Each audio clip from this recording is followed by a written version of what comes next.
Hello and welcome to pmclounge.com. Today we are talking about scope creep. A little more about scope creep because we have already discussed scope creep in one of my earlier videos. I'll share a link to that video in the description below. Again, this is part of the scope management knowledge area. If you want to know more about scope management knowledge area, I'll share the entire playlist in the description below about all the different processes, tools, and techniques of scope management knowledge area, some FAQs that we have covered on scope management as well. So, scope creep. Again, the gentleman or the lady, I cannot be sure of that, to your left is opening a can of worms, and that is exactly what scope creep is.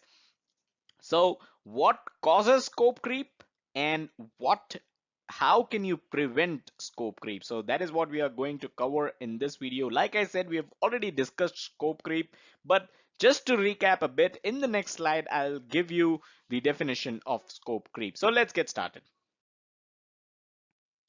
Uncontrolled changes in project scope. That is the most simple definition of scope creep you will find anywhere, right?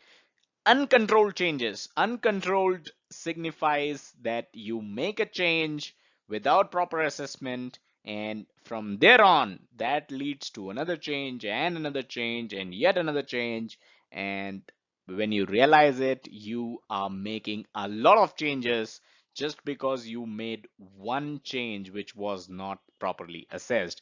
That is the situation of scope creep. Now, what causes scope creep? Let's try to understand that in the next slide. When your requirements are not properly defined, right? So the project requirements, your requirements documentation is not up to the mark.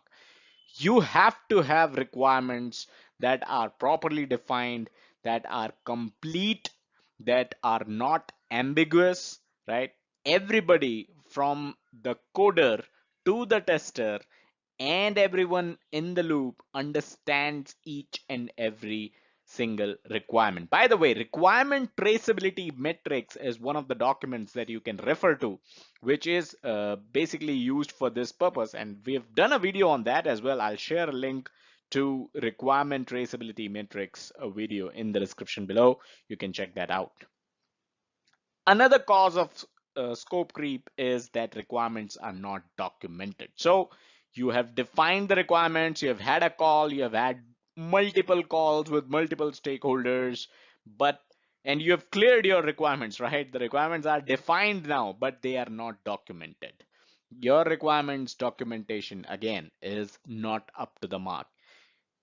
Having clear understanding of requirements among the stakeholders is one thing, having them documented and having them signed by everyone is the right thing to do. So requirements have to be defined, they have to be documented.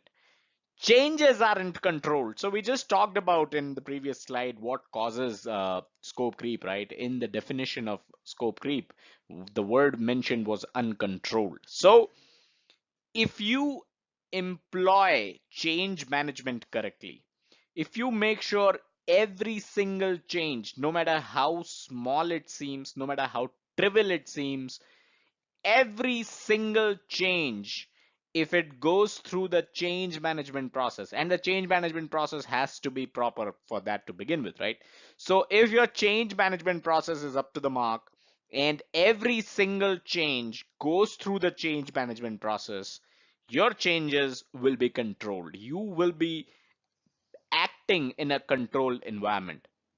When every single change is assessed for its impact on the scope, the cost, the schedule, the quality, you will never land in a situation of scope creep. You will always have your scope under your control. So changes have to be controlled. And finally, stakeholder communication needs to be up to the mark, right?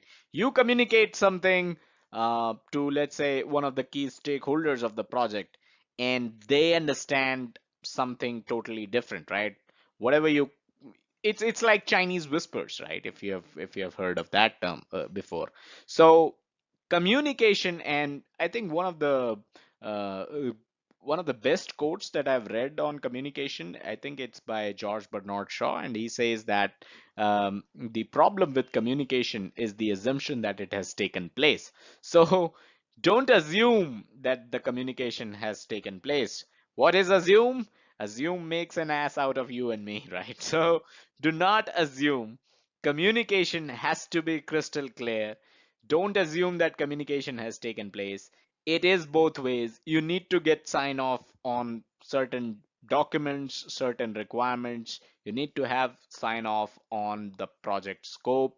Communication has to be clear. There has to be an acknowledgement of whatever that you're sending out, just to ensure that communication has indeed taken place.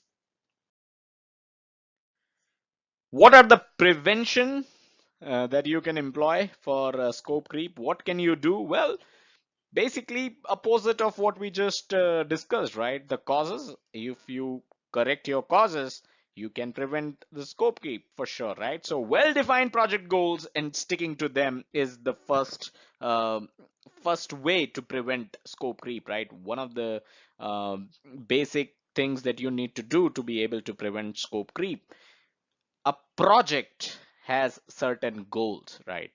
When you are assigned a project, right? When you take up a project, there are certain goals that you want to meet.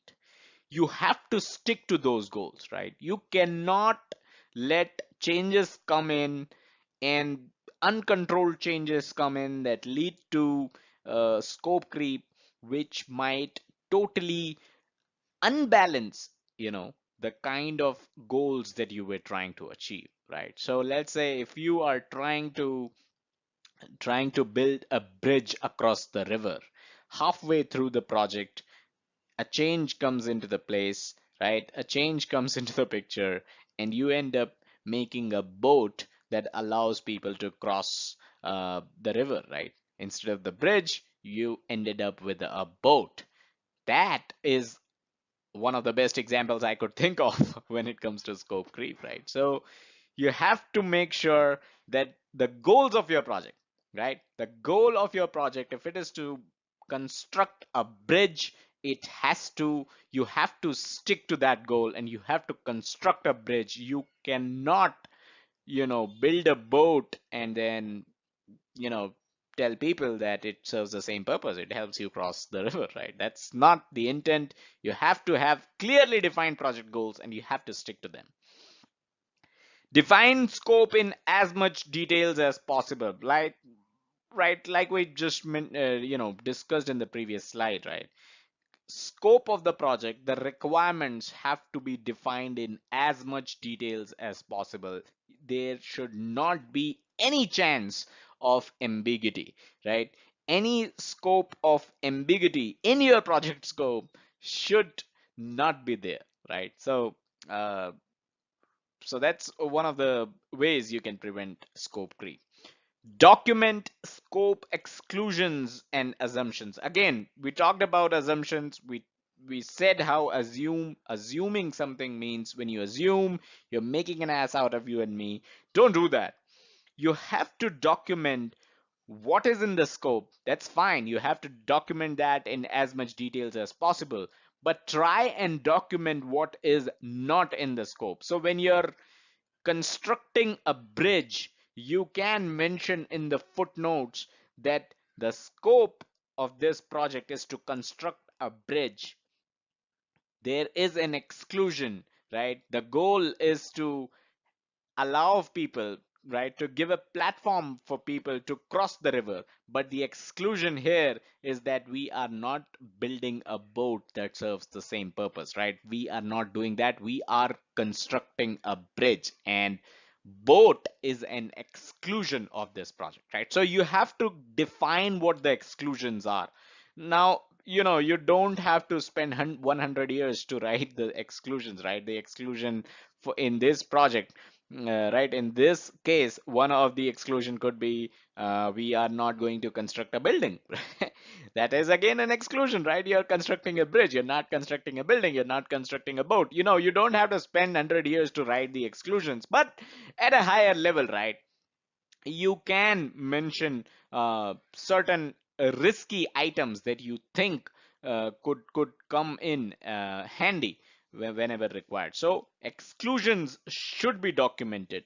Assumptions should be documented, right? If you're constructing a bridge, if your assumption, right, it should be a part of the requirements though, but let's say you are assuming that it will be a 4-lane bridge allowing 4 cars at the same time, right, to travel in at the same point on the bridge. At any point in the bridge there could be 4 lanes available, right? So that that's something that should not be an assumption. That's something really big, and that should be there in the part of your requirements. But if you're assuming anything, document it so that tomorrow nobody can point you and tell you why you did so and so, because it was there in assumptions and I was assuming it. And when I took a signature from you, when you signed off on the requirements, you are supposed to read the assumptions as well, so you can say all this to the person asking question, right? So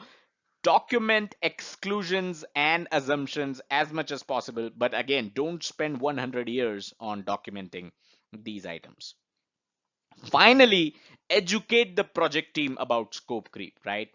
When you are kicking off your project, make a note about scope creep, right? Give it a half slide space for scope creep. Tell the project team that there is a concept known as scope creep in project management. You, as a project manager, want to educate the team about scope creep so that we can avoid scope creep in our project. So you can always educate the team about scope creep. You can tell them how you plan to prevent scope creep. You can tell them the causes of scope creep, right? So that your entire team is aware of scope creep and you keep the project on track. So those are some of the ways how you can prevent scope creep.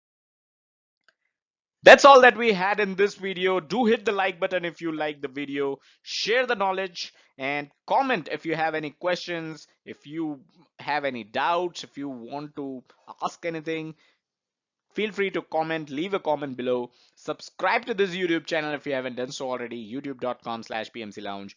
Check us out on our social media, facebook.com/PMC Lounge and twitter.com/PMC Lounge. As always, don't forget to check out the website pmclounge.com, which is your #1 free resource for PMP and other project management certifications, as well as project management industry information. Thank you.